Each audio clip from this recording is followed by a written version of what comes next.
about the vernalization things, what is meant by vernalization, and I hope you will understand in this video lecture tutorial.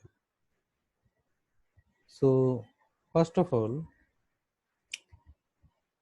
we will know about the introduction, means what is the vernalization and its history, site of vernalization, and what are the techniques, what are the age and mechanism and stimulus and factors affecting in vernalization. These are the various aspects of vernalization and why it is so important and why we should need to know actually about the vernalization. So things are we'll be discussing here.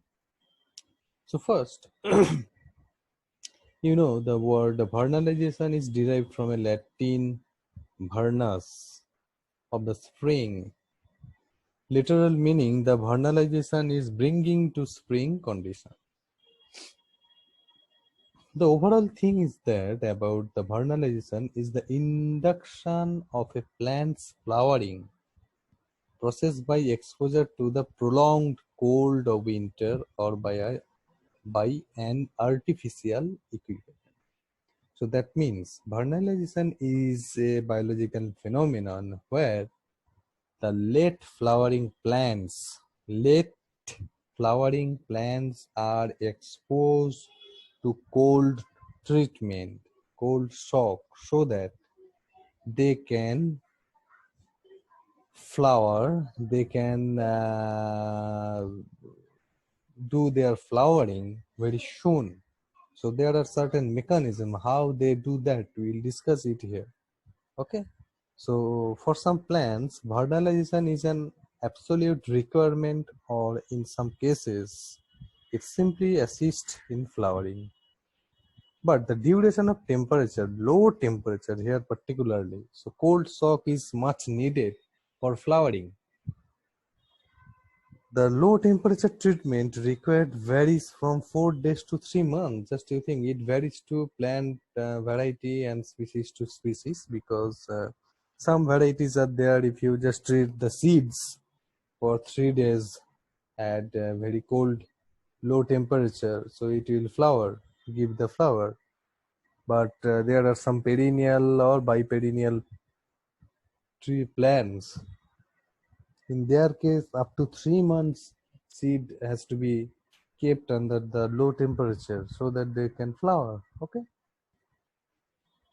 So in the history, you can see, have a look, some scientists' name and the year. This is important for the MCQs.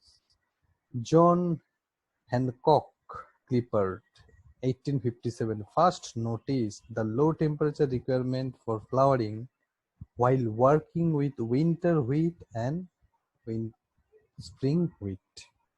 Okay, so this scientist in 1857, he worked with the wheat plants, and when he working during the winter, he noticed that during winter the flowers comes fast than the spring. So that means low temperature here helps for the plants flowering very fast. So once the flowering is very fast, that means followed by flower, then seed development, then breeding, and then all the things will be there. Next, then Lysenko 1938 published his work on the effect of cold on cereal seeds and coined the term Jarovizhization. Jarovizhization. Okay. So Jarovi in Russian originally meaning fire or the god of spring.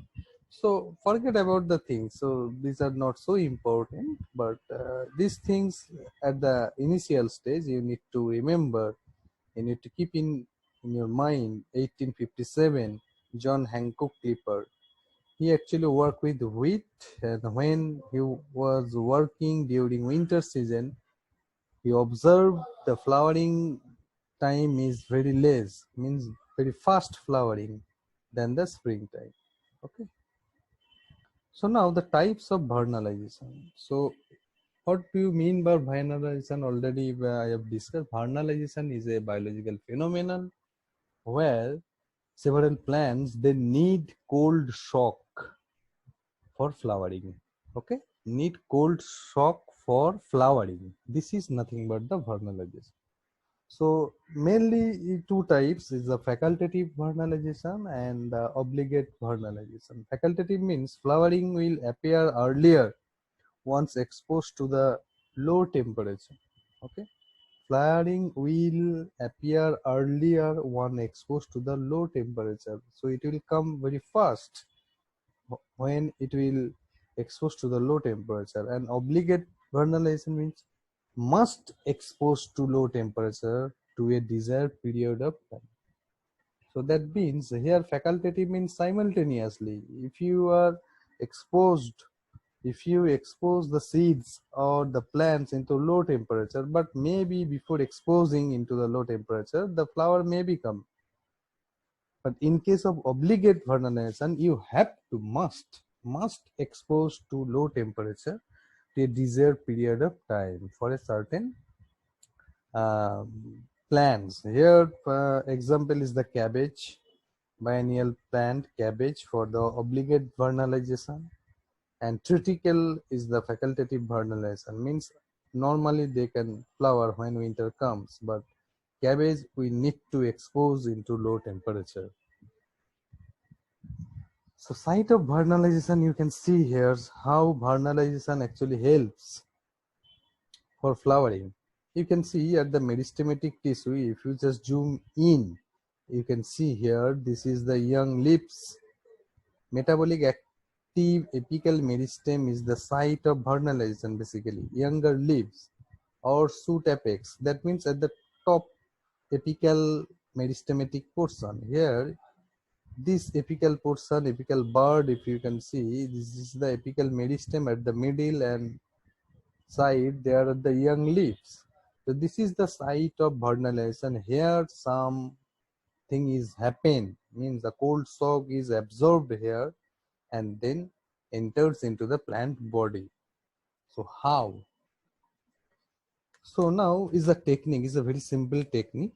So you need to remember, if you can note it down.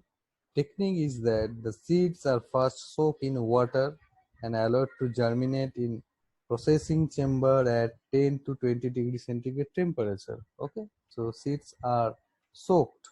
Then the seeds are transferred to low temperature at 5 to 3 to 5 degrees centigrade temperature for keep correct period of time. Next, which varies among different varieties from few days, 4 days to 30 days, or maybe up to 3 months. Seeds are then dried and sown in the field in proper oxygen and water supply condition. So this is the overall vernalization process. Because suppose you are one farmer, they are cultivating cabbage. So cabbage is a obligatory vernalized crop. Okay, obligatory vernalized crop. So that means you have to expose the seed into the low temperatures. So in that particular case you need to soak the seeds in water uh, in a chamber at 10 to 20 degrees centigrade temperature, then transfer little bit more lower temperature at 3 to 5 degree for a particular time period, and then seeds are dried and sown in the field. Okay,